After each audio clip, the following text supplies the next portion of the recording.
मोदी जी ने ये भी तय किया है कि आजादी के अमृत महोत्सव में आजादी के गणतंत्र दिन की शुरुआत भी 23 तारीख से ही शुरू कर दी जाएगी। मित्रों, नेताजी की 125वीं जयंती को मनाने के हिस्से के रूप में इंडिया गेट के इसी स्थान पर नेताजी सुभाष चंद्र बोस की एक भव्य प्रतिमा लगाने का एक निर्णय देश के प्रधानमंत्री जी ने लिया है। नेताजी की प्रतिमा यही मार्ग पर देश की आने वाली पीढ़ियों को अनेक सालों तक, अनेक युगों तक पराक्रम, देशभक्ति और बलिदान की प्रेरणा देगी, क्योंकि ये सिर्फ ग्रेनाइट से बनी हुई प्रतिमा नहीं होगी। ये प्रतिमा देश के करोड़ों लोगों के मन में जो नेताजी के भाव पड़ा है, ये भाव की अभिव्यक्ति होगी कि एक ऐसा व्यक्तित्व जिसने पूरा अपना जीवन का सुख त्याग करते हुए लगभग 35,000 किलोमीटर की यात्रा या तो मोटर कार से या तो पनडुब्बी के अंदर नीचे दरिया के नीचे करी और कलकत्ता से लेके वाया बर्लिन से जापान तक की यात्रा भारत को आजाद करने का नेताजी का पुरुषार्थ था, एक भव्य प्रयास था। इसका प्रतीक ये प्रतिमा होगी। जब तक ये प्रतिमा लगेगी तब तक होलोग्राम से कुछ ही समय के बाद हम यहाँ पर नेताजी की प्रतिमा की प्रतिकृति देखेंगे और आज पूरे देश के करोड़ों लोगों को मन को शांति मिलेगी कि नेताजी का जिस प्रकार का योगदान आजादी के संघर्ष के लिए रहा, आजादी के आंदोलन के लिए रहा, वो उसका सम्मान करने का काम देश के प्रधानमंत्री नरेंद्र मोदी जी ने इतने सालों के बाद किया है और ये प्रतिमा इसका प्रतीक बनकर रहने वाली है। चलो दिल्ली का नारा आज भी युवाओं को चेतना और ऊर्जा प्रदान करता है। उनके संघर्ष की गाथाएं आज भी युवाओं को भारत के पुनर्निर्माण के साथ जोड़ती है और उनका ये पूरा व्यक्तित्व आने वाले दिनों में हम देखेंगे कि इससे कई युवा प्रेरणा लेकर आगे बढ़ेंगे। मित्रों, नेताजी का ये जो 35,000 किलोमीटर का यात्रा है, वो यात्रा का पूरा मार्ग मुझे लगता है कि देश के युवाओं को इसी मूर्ति की स्थापना के साथ वो पूरे घटनाक्रम को अभ्यास करने का भी मन होगा और उसमें से प्रेरणा लेने का भी मन होगा। कई सालों तक देश के अंदर जिन्होंने आजादी के संघर्ष के अंदर, आजादी के आंदोलन के अंदर जिन्होंने बड़ा पराक्रम किया है, बड़ा योगदान दिया, इन लोगों को नाम को भुलाने का प्रयास किया गया।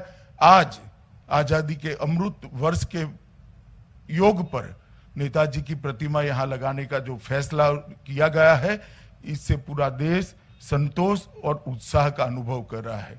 मित्रों, जब ये प्रतिमा यहां पर लग जाएगी तब इतिहास को भी अपने प्यारे बेटे को यहां देखकर बहुत संतोष होगा, ऐसा मेरा मानना है। मैं हम सब की ओर से, पूरे देश की ओर से इस फैसले को, प्रधानमंत्री जी को इस फैसले लेने के लिए बहुत बहुत धन्यवाद ज्ञापित करता हूं। मित्रों, प्रधानमंत्री जी ने एक और बड़ा निर्णय किया है कि देश के अंदर जो नेताजी के नाम से एक पुरस्कार चालू किया है और ये पुरस्कार भी आज यहाँ पर सुभाष चंद्र बोस आपदा प्रबंधन पुरस्कार भी यहाँ पर दिए जाएंगे।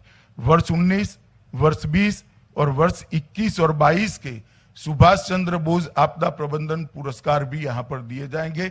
इससे आपदा प्रबंधन के क्षेत्र में काम करने वाले सभी लोगों को सुभाष चंद्र बोस के नाम से साथ जुड़े हुए पुरस्कार हमेशा आपदा प्रबंधन के क्षेत्र में उत्कृष्ट कामगिरी करने के लिए प्रेरित करते रहेंगे। आज ये दोनों अवसर पर मैं गृह मंत्रालय की ओर से मोदी जी का धन्यवाद भी करता हूं, आप लोगों का स्वागत करता हूं और ये आज जो नई शुरुआत हुई है, मुझे विश्वास है ये नई शुरुआत से देश के युवाओं को अनेक वर्षों तक प्रेरणा मिलती रहेगी।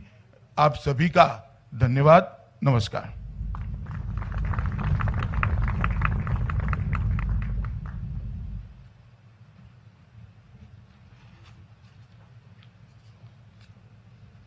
बहुत बहुत धन्यवाद माननीय आपका। नेताजी सुभाष चंद्र बोस ने कहा था कि अंतिम विजय हमारी ही होगी। हमारे मरने से अगर भारत जी उठे तो हमें हंसते हंसते मर जाना चाहिए।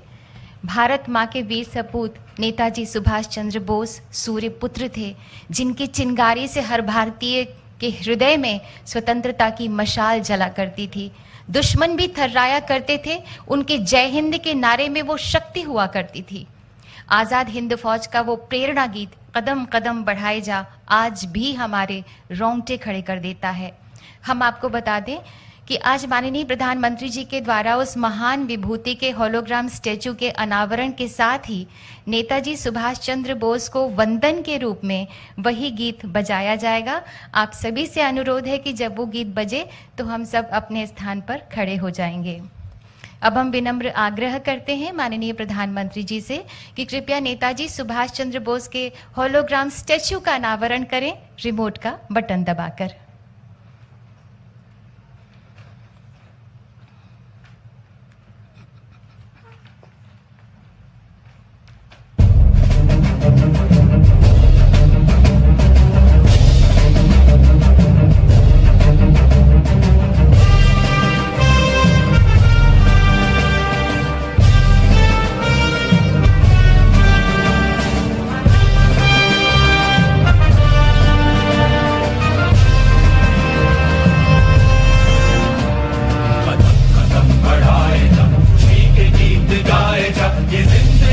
कौम की तो कौम पे लुटाए जा, कदम कदम बढ़ाए जा, खुशी के गीत गाए जा। ये जिंदगी है कौम की तो कौम पे लुटाए जा।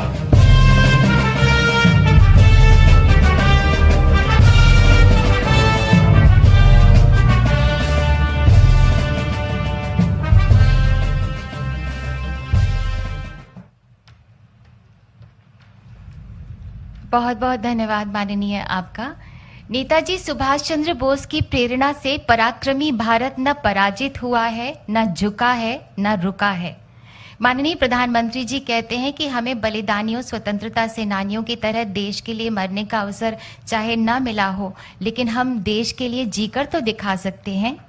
आज उन व्यक्तियों या संगठनों को पुरस्कृत किया जाएगा जो आपदाओं के कारण मानव पीड़ा को कम करने के लिए निस्वार्थ भाव से परिश्रम पूर्वक काम कर रहे हैं। हम माननीय प्रधानमंत्री जी से विनम्र अनुनय करते हैं कि कृपया सुभाष चंद्र बोस आपदा प्रबंधन पुरस्कार अपने कर कमलों द्वारा प्रदान करें। 2019 के लिए ये पुरस्कार दिया जा रहा है 8वीं बटालियन एनडीआरएफ। पुरस्कार ग्रहण कर रहे हैं श्री पीके तिवारी। 8वीं बटालियन एनडीआरएफ ने 2009 से 2018 तक 310 से ज्यादा आपदा बचाव अभियान के जरिए 14,465 मानव जीवन की रक्षा की। 10 लाख लोगों को कैपेसिटी बिल्डिंग अवेयरनेस तथा ट्रेनिंग प्रोग्राम से जोड़ा। 2020 के लिए ये पुरस्कार दिया जा रहा है श्री के सिंह, पूर्व डीजी सीआईएसएफ। आपने 3 टियर डिजास्टर रिस्पांस मैकेनिज्म के निर्माण की नींव रखी। आपदा प्रबंधन के सभी चरणों में सिविल डिफेंस के एक्टिव पार्टिसिपेशन की परिकल्पना को भी आपने प्रतिपादित किया। 2020 के लिए ही disaster mitigation and management centre Uttarakhand को पुरस्कार दिया जा रहा है। पुरस्कार ग्रहण कर रहे हैं श्री एसए मुरुगेसन आईएएस। डीएमएमसी का कार्य आपदा पूर्व तैयारी, कैपेसिटी बिल्डिंग, आपदा के बाद की प्रतिक्रिया तथा रिहैबिलिटेशन पर केंद्रित है। वैज्ञानिक तथा शैक्षिक संस्थाओं और राज्यों के विभागों के बीच संवाद स्थापित किया जाता है। 2021 के लिए पुरस्कार दिया जा रहा है श्री राजेंद्र कुमार भंडारी को। आप डिजास्टर मिटिगेशन पर Indian national academy of engineering forum के अध्यक्ष हैं। आपने भारत में जियो हैजार्ड्स और भूस्खलन पर वैज्ञानिक अध्ययन की नींव रखी। भूस्खलन अध्ययन की पहली प्रयोगशाला भी स्थापित की। 2021 के लिए पुरस्कार दिया जा रहा है sustainable environment and ecological development society seeds को। पुरस्कार ग्रहण कर रहे हैं डॉक्टर अंशु शर्मा। सीड्स पिछले 28 सालों से आपदाओं और जलवायु परिवर्तन के प्रभावों से प्रभावित हो सकने वाले लोगों को रेजिलियंस निर्माण की दिशा में काम कर रही है। 2022 के लिए प्रोफेसर विनोद कुमार शर्मा को ये पुरस्कार दिया जा रहा है। भारत में DRR में आपके अग्रणी कार्य ने आपको अंतर्राष्ट्रीय पहचान दिलाई। सिक्किम राज्य आपदा प्रबंधन के उपाध्यक्ष के रूप में आपने सिक्किम को DRR लागू करने में एक आदर्श राज्य बनाया है। 2022 के लिए ही गुजरात आपदा प्रबंधन संस्थान को पुरस्कार दिया जा रहा है। पुरस्कार ग्रहण कर रहे हैं Shri PK Taneja DG। GIDM ने पेंडेमिक के दौरान मल्टी हैजार्ड रिस्क मैनेजमेंट तथा रिडक्शन के लिए 12,000 से ज्यादा प्रोफेशनल्स को ट्रेन किया। फायर से संबंधित पोर्टल, कोविड से संबंधित मोबाइल ऐप भी विकसित किया। बहुत बहुत धन्यवाद माननीय आपका, और सभी पुरस्कार विजेताओं को हार्दिक बधाई। भारतवासियों, मां भारती आज गर्वित है कि उसके वीर पुत्र नेताजी सुभाष चंद्र बोस के अनन्य अनुगामी माननीय प्रधानमंत्री श्री नरेंद्र मोदी जी मां भारती की सुरक्षा, समृद्धि तथा जनता की सेवा के लिए सदैव बेचैन रहते हैं, जो स्वयं से आगे स्वदेश रखते हैं, स्वमेव से आगे ध्येय रखते हैं, जो देश हित में कड़ी से कड़ी चुनौती से डटकर जूझ जाते हैं। माननीय प्रधानमंत्री जी के नेतृत्व में आजाद हिंद फौज का वो तराना आज शब्दशः चरितार्थ हो रहा है। शुभ सुख चैन की बरखा बरसे, भारत भाग है जागा, सूरज बनकर जग पर चमके, भारत नाम सुभागा। माननीय प्रधानमंत्री जी से हमारा विनम्र अनुरोध है कि कृपया हम सबको प्रेरणा ज्योति से रोशन करें।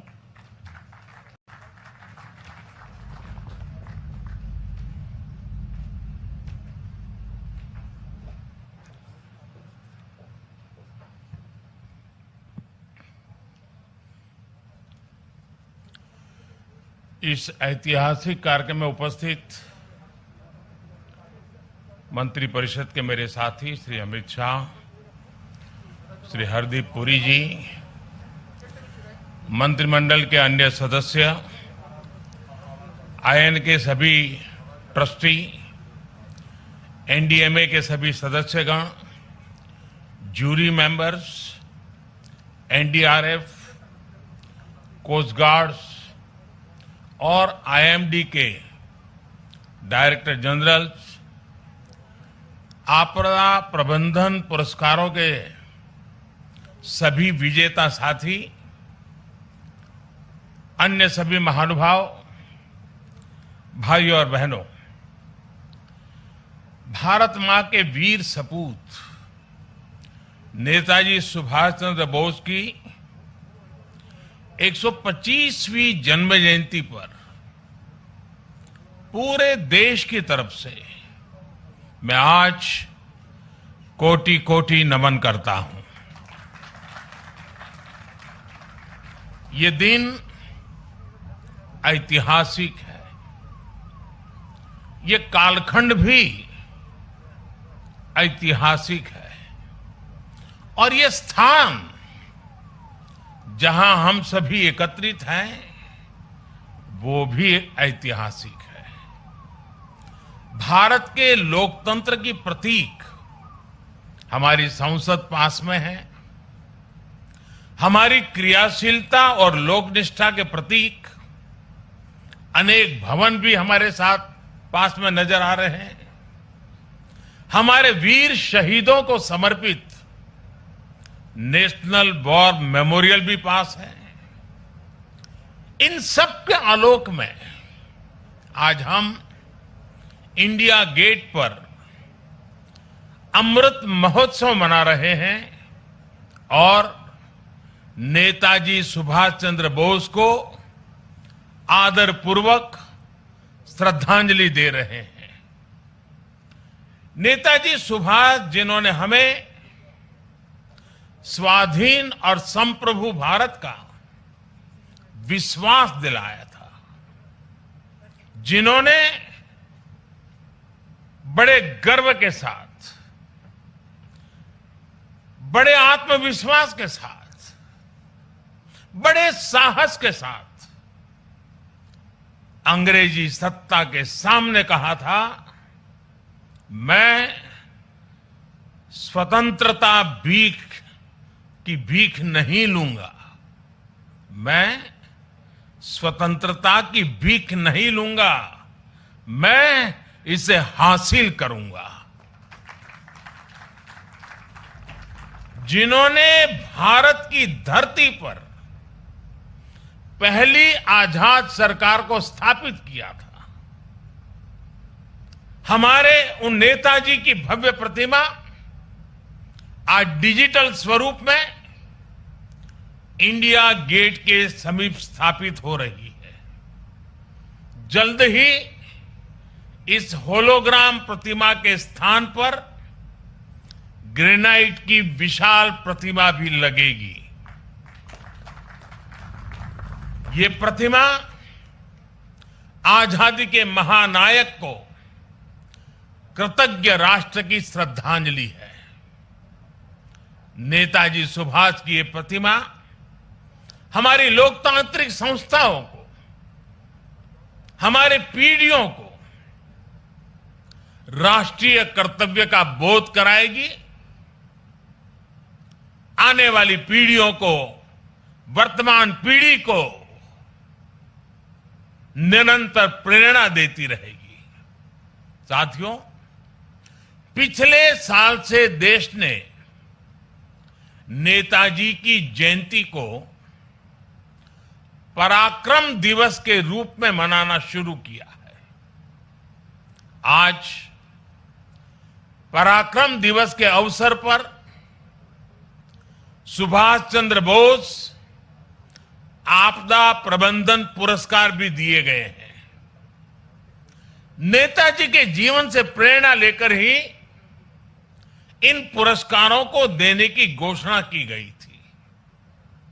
साल 2019 से 2022 तक उस समय के सभी विजेताओं, सभी व्यक्तियों, सभी संस्थाओं को जिन्हें आज सम्मान का अवसर मिला है, उन सबको भी मैं बहुत बहुत बधाई देता हूं। साथियों, हमारे देश में आपदा प्रबंधन को लेकर जिस तरह का रवैया रहा था, उस पर एक कहावत बहुत सटीक बैठती है। जब प्यास लगी तो कुआं खोदना। और जिस मैं काशी क्षेत्र से आता हूं, वहां तो एक और भी कहावत है। वो कहते हैं, भोज गड़ी कोहड़ा रोपे। यानी जब भोज का समय आ गया तो कोहड़े की सब्जी उगाने लगना। यानी जब आपदा सिर पर आ जाती थी तो उससे बचने के उपाय खोजे जाते थे। इतना ही नहीं, एक और हैरान करने वाली व्यवस्था थी जिसके बारे में कम ही लोगों को पता है। हमारे देश में वर्षों तक आपदा का विषय एग्रीकल्चर डिपार्टमेंट के पास रहा था। इसका मूल कारण यह था कि बाढ़, अतिवृष्टि, ओले गिरना, ऐसी जो स्थितियां पैदा होती थी, उसे निपटने का जिम्मा, उसका संबंध कृषि मंत्रालय से आता था। देश में आपदा प्रबंधन ऐसे ही चलता रहता था। लेकिन 2001 में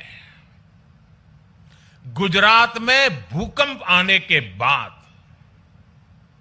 जो कुछ हुआ, देश को नए सिरे से सोचने के लिए मजबूर किया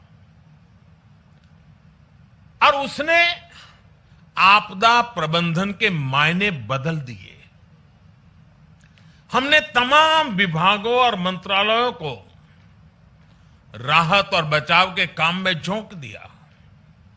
उस समय के जो अनुभव थे, उनसे सीखते हुए ही 2003 में Gujarat state disaster management act बनाया गया। आपदा से निपटने के लिए गुजरात इस तरह का कानून बनाने वाला देश का पहला राज्य बना। बाद में केंद्र सरकार ने गुजरात के कानून से सबक लेते हुए 2005 में पूरे देश के लिए ऐसा ही डिजास्टर मैनेजमेंट एक्ट बनाया।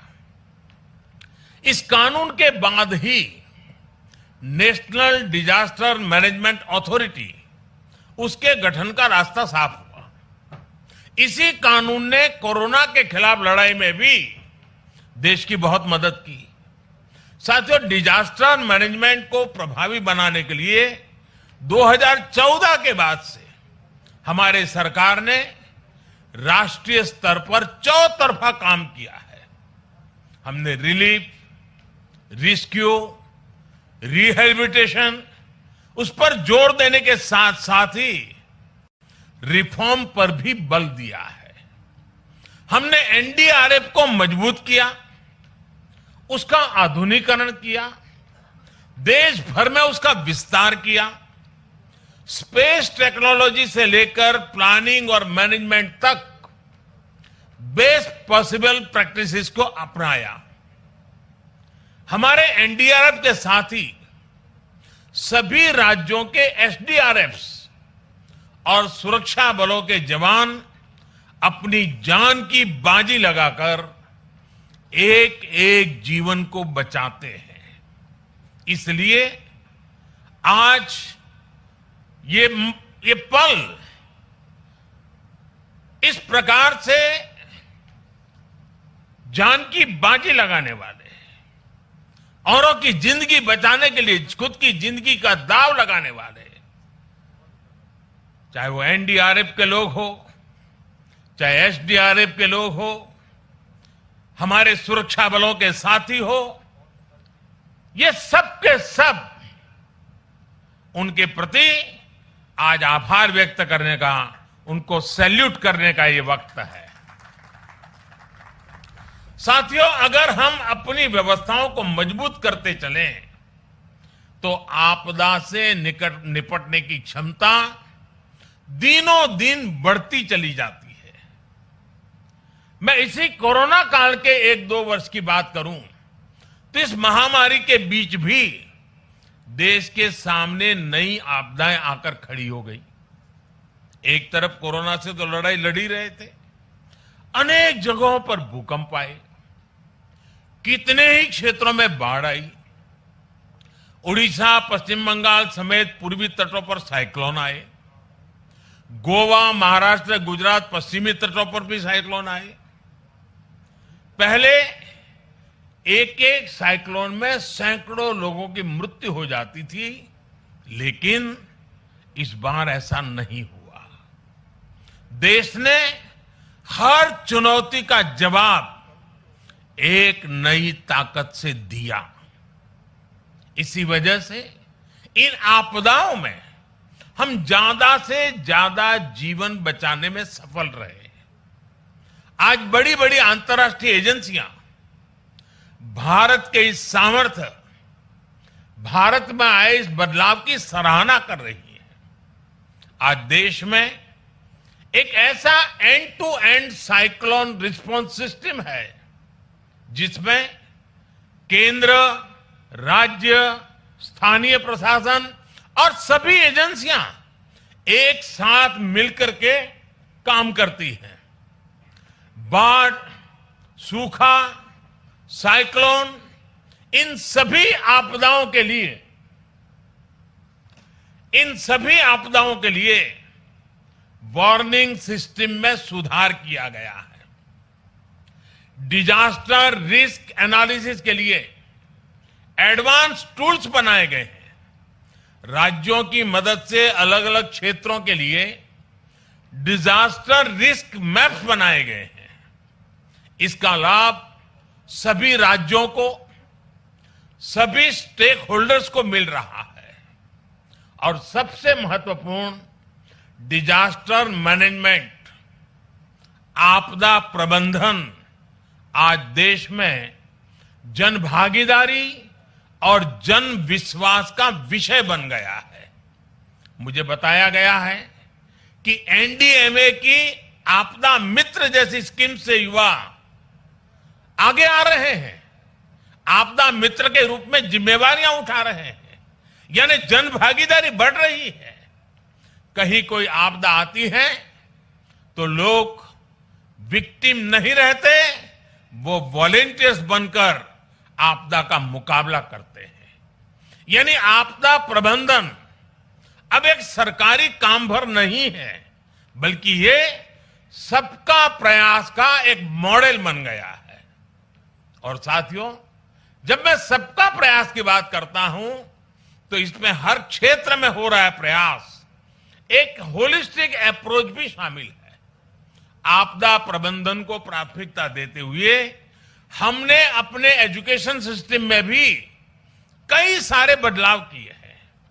जो सिविल इंजीनियरिंग के कोर्सेज होते हैं, आर्किटेक्चर से जुड़े कोर्सेज होते हैं, उसके पाठ्यक्रम में डिजास्टर मैनेजमेंट से जोड़ा, इंफ्रास्ट्रक्चर की रचना कैसी हो उस पर विषयों को जोड़ना, ये सारे काम प्रयासरत हैं। सरकार ने डैम फेलियर की स्थिति से निपटने के लिए डैम सेफ्टी कानून भी बनाया है।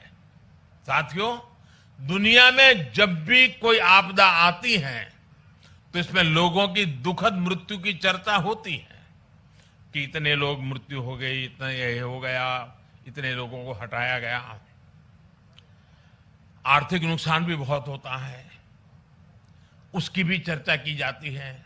लेकिन आपदा में जो इंफ्रास्ट्रक्चर का नुकसान होता है वो कल्पना से परे होता है। इसलिए ये बहुत आवश्यक है कि आज के समय में इंफ्रास्ट्रक्चर का निर्माण ऐसा हो जो आपदा में भी टिक सके, उसका सामना कर सके। भारत आज इस दिशा में भी तेजी से काम कर रहा है। जिन क्षेत्रों में भूकंप, बाढ़ या साइक्लोन का खतरा ज्यादा रहता है, वहां पर पीएम आवास योजना के तहत बन रहे घरों में भी इसका ध्यान रखा जाता है। उत्तराखंड में जो 4 धाम महापरियोजना का काम चल रहा है, उसमें भी आपदा प्रबंधन का ध्यान रखा गया है। उत्तर प्रदेश में जो नए एक्सप्रेस वे बन रहे हैं, उनमें भी आपदा प्रबंधन से जुड़ी बारीकियों को प्राथमिकता दी गई है। आपात स्थिति में एक्सप्रेस वे विमान उतरने के काम आ सके, इसका भी प्रावधान किया गया है। यही नए भारत का विजन है, नए भारत के सोचने का तरीका है। साथियों, डिजास्टर रेजिलिएंट इंफ्रास्ट्रक्चर की इसी सोच के साथ भारत ने दुनिया को भी एक बहुत बड़ी संस्था का विचार दिया है, उपहार दिया है। यह संस्था है CDRI, coalition for disaster resilient infrastructure. Bharat की इस पहल में ब्रिटेन हमारा प्रमुख साथी बना है और आज दुनिया के 35 देश इससे जुड़ चुके हैं। दुनिया के अलग अलग देशों के बीच में, सेनाओं के बीच में हमने ज्वाइंट मिलिट्री एक्सरसाइज बहुत देखी है, पुरानी परंपरा है, उसकी चर्चा भी होती है। लेकिन भारत ने पहली बार डिजास्टर मैनेजमेंट के लिए ज्वाइंट ड्रिल की परंपरा शुरू की है। कई देशों में मुश्किल समय में हमारी डिजास्टर मैनेजमेंट से जुड़ी एजेंसियों ने अपनी सेवाएं दी हैं, मानवता के प्रति अपने कर्तव्य का निर्वाह किया है। जब नेपाल में भूकंप आया, इतनी बड़ी तबाही मची, तो भारत एक मित्र देश के रूप में उस दुख को बांटने के लिए जरा भी देरी नहीं की थी। हमारे एनडीआरएफ के जवान वहां तुरंत पहुंच गए थे। डिजास्टर मैनेजमेंट का भारत का अनुभव सिर्फ हमारे लिए नहीं, बल्कि पूरी मानवता के लिए है। आप सभी को याद होगा, 2017 में भारत ने साउथ एशिया जियो स्टेशनरी कम्युनिकेशन सैटेलाइट को लॉन्च किया था। वेदर और कम्युनिकेशन के क्षेत्र में उसका लाभ हमारे दक्षिण एशिया के मित्र देश को मिल रहा है। साथियों, परिस्थितियां कैसी भी हो, अगर हम में हौसला है तो हम आपदा को भी अवसर में बदल सकते हैं। यही संदेश नेताजी ने हमें आजादी की लड़ाई के दौरान दिया था। नेताजी कहते थे, कभी भी स्वतंत्र भारत के सपने का विश्वास मत खोना। दुनिया की कोई ताकत नहीं है जो भारत को झकझोर सके। आज हमारे सामने आजाद भारत के सपनों को पूरा करने के लक्ष्य हैं। हमारे सामने आजादी के 100वें साल से पहले 2047 के पहले नए भारत के निर्माण का लक्ष्य है। और नेताजी को देश पर जो विश्वास था, जो भाव नेताजी के दिल में उभरते थे, और उनके ही भावों के कारण मैं कह सकता हूं कि दुनिया की कोई ताकत नहीं है जो भारत को इस लक्ष्य तक पहुंचने से रोक सके। हमारी सफलताएं हमारी संकल्प शक्ति का सबूत है, लेकिन ये यात्रा अभी लंबी है। हमें अभी कई शिखर और पार करने हैं। इसके लिए जरूरी है हमें देश के इतिहास का हजारों सालों की यात्रा में इसे आकार देने वाले तप, त्याग और बलिदानों का बोध रहे। भाई और बहनों, आजादी के अमृत महोत्सव का संकल्प है कि भारत अपनी पहचान और प्रेरणाओं को पुनर्जीवित करेगा। ये दुर्भाग्य रहा कि आजादी के बाद देश की संस्कृति और संस्कारों के साथ ही अनेक महान व्यक्तित्वों के योगदान को मिटाने का काम किया गया। स्वाधीनता संग्राम में लाखों लाख देशवासियों की तपस्या शामिल थी, लेकिन उनके इतिहास को भी सीमित करने की कोशिश हुई। लेकिन आज आजादी के दशकों बाद देश उन गलतियों को डंके की चोट पर सुधार रहा है, ठीक कर रहा है। आप देखिए, बाबा साहब आंबेडकर से जुड़े पंच तीर्थों को देश उनकी गरिमा के अनुरूप विकसित कर रहा है। स्टैच्यू ऑफ यूनिटी आज पूरी दुनिया में सरदार वल्लभ भाई पटेल के यशगान की तीर्थ बन गई है। भगवान बिरसा मुंडा की जयंती को जनजातीय गौरव दिवस के रूप में मनाने की शुरुआत भी हम सब ने कर दी है। आदिवासी समाज के योगदान और इतिहास को सामने लाने के लिए अलग अलग राज्यों में आदिवासी म्यूजियम बनाए जा रहे हैं। और नेताजी सुभाष चंद्र बोस के जीवन से जुड़ी हर विरासत को भी देश पूरे गौरव से संजो रहा है। नेताजी द्वारा अंडमान में तिरंगा लहराने की 75वीं वर्षगांठ पर अंडमान के एक द्वीप का नाम उनके नाम पर रखा गया है। अभी दिसंबर में ही अंडमान में एक विशेष संकल्प स्मारक नेताजी सुभाष चंद्र बोस के लिए समर्पित की गई है। ये स्मारक नेताजी के साथ साथ इंडियन नेशनल आर्मी के उन जवानों के लिए भी एक श्रद्धांजलि है जिन्होंने आजादी के लिए अपना सर्वस्व न्योछावर कर दिया था। ये मेरा सौभाग्य है कि पिछले वर्ष आज के ही दिन मुझे कोलकाता में नेताजी के पैतृक आवास भी जाने का अवसर मिला था। जिस प्रकार से वो कोलकाता से निकले थे, जिस कमरे में बैठकर वो पढ़ते थे, उनके घर की सीढ़ियां, उनके घर की दीवारें, उनके दर्शन करना, वो अनुभव शब्दों से परे है। साथियों, मैं 21 अक्टूबर 2018 का वो दिन भी नहीं भूल सकता जब आजाद हिंद सरकार के 75 वर्ष हुए थे। लाल किले में हुए विशेष समारोह में मैंने आजाद हिंद की कैप पहनकर तिरंगा फहराया था। वो पल अद्भुत था, वो पल अविस्मरणीय है। मुझे खुशी है कि लाल किले में ही आजाद हिंद फौज से जुड़े एक स्मारक पर भी काम किया जा रहा है। 2019 में 26 जनवरी की परेड में आजाद हिंद फौज के पूर्व सैनिकों को देखकर मन जितना प्रफुल्लित हुआ वो भी मेरी अनमोल स्मृति है। और इससे भी मैं अपना सौभाग्य मानता हूं कि हमारी सरकार को नेताजी से जुड़ी फाइलों को सार्वजनिक करने का अवसर मिला। साथियों, नेताजी सुभाष कुछ ठान लेते थे तो फिर उन्हें कोई ताकत रोक नहीं सकती थी। हमें नेताजी सुभाष की can do, will do spirit से प्रेरणा लेते हुए आगे बढ़ना है।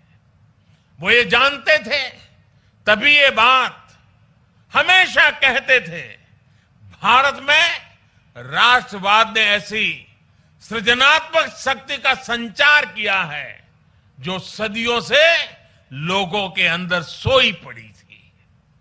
हमें राष्ट्रवाद भी जिंदा रखना है, हमें सृजन भी करना है और राष्ट्र चेतना को जागृत भी रखना है। मुझे विश्वास है कि हम मिलकर भारत को नेताजी सुभाष के सपनों का भारत बनाने में सफल होंगे। आप सभी को एक बार फिर पराक्रम दिवस की बहुत बहुत शुभकामनाएं देता हूं और मैं आज एनडीआरएफ, एसडीआरएफ के लोगों को भी विशेष रूप से बधाई देता हूं, क्योंकि बहुत छोटे कालखंड में उन्होंने अपनी एक पहचान बना दी है। आज कहीं पर भी आपदा हो या आपदा के संबंधित संभावनाओं की खबरें हो, साइक्लोन जैसी, और जब एनडीआरएफ के जवान यूनिफॉर्म में दिखते हैं, सामान्य मानवी को एक भरोसा हो जाता है कि अब मदद पहुंच गई। इतने कम समय में किसी संस्था और इसके यूनिफॉर्म की पहचान बनना, यानी जैसे हमारे देश में कोई तकलीफ हो और सेना के जवान आ जाएं तो सामान्य मानवी को संतोष हो जाता है, भाई बस अब ये लोग आ गए हैं।